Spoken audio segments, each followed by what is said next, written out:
समस्त ध्यान की प्रक्रियाएं मन के पार उठने के उपाय हैं।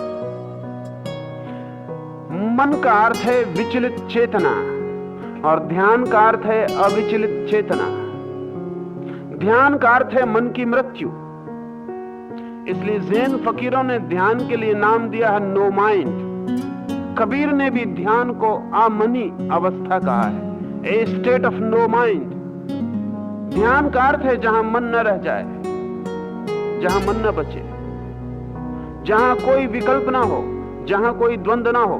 अगर एक क्षण को भी मैं इस आंतरिक समता को पा जाऊं, जहां मन में कोई द्वंद्व ना हो, जहां कोई विपरीत भाव ना हो, जहां कोई कलह ना हो, कोई कॉन्फ्लिक्ट ना हो, एक क्षण को भी अगर ये समरसता भीतर आ जाए तो मैं निश्चय को उपलब्ध हुआ।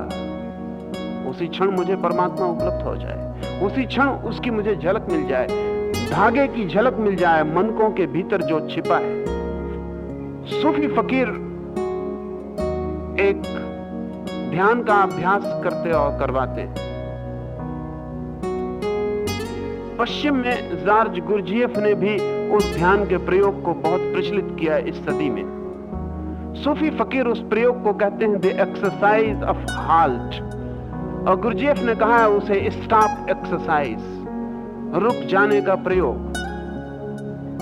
गुरजिएफ अपने साधकों को कहता था कि जब मैं कहूं स्टॉप, रुक जाओ, तो तुम जो भी कर रहे हो वैसे ही रुक जाना।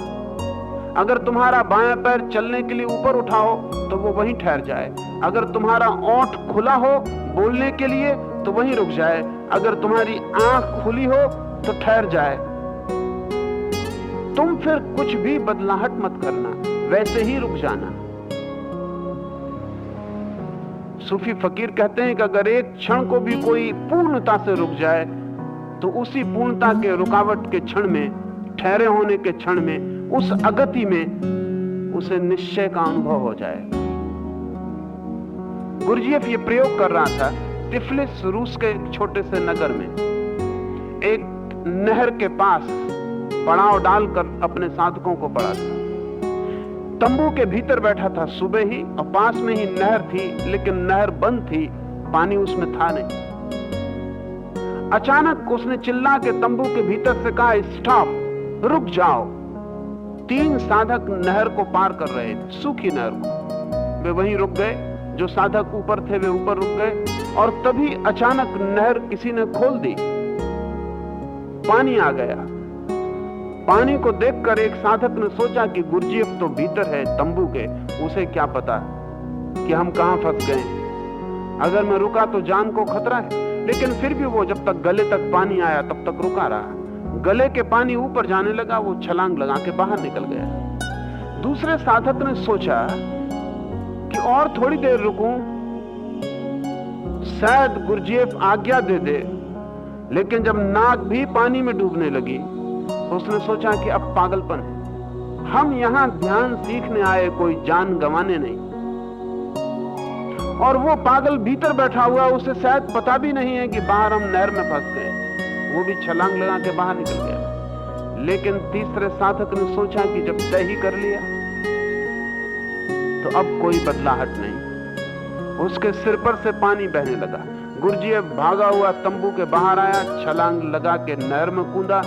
उस तीसरे साधक को बेहोश बाहर निकाला गया। बेहोश बाहर से, शरीर में पानी भर गया, शरीर से पानी निकाला गया।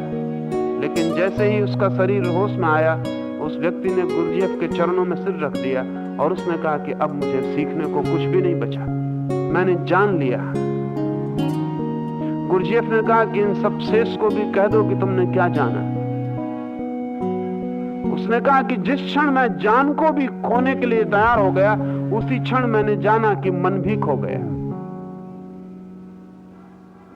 जब तक मेरे मन में जरा सा भी द्वंद्व था कि निकल जाऊं या रुकूं, तब तक मन था, तब तक भीतर कोई चीज चल रही थी, गति थी, विचार थे, हलन चलन था। लेकिन जैसे ही मैंने तय किया कि ठीक है, जान बचे या जाए लेकिन हटना नहीं है, वैसे ही सारे विचार खो गए। पानी तो मेरे भीतर भर गया, लेकिन मैं पहली दफे भीतर विचारों से खाली हो गया। बाहर से तो मेरे प्राण संकट में पड़ गए, लेकिन पहली दफा मैंने भीतर उसके दर्शन कर लिए जिस पर कभी कोई संकट नहीं पड़ सकता है। मैं मर भी जाता तो अब कोई हर्ज ना था, क्योंकि मैंने उसकी झलक पाली जो कभी नहीं मरता है। निश्चय का अर्थ है ऐसी अवस्था जहां मन का कोई कंपन ना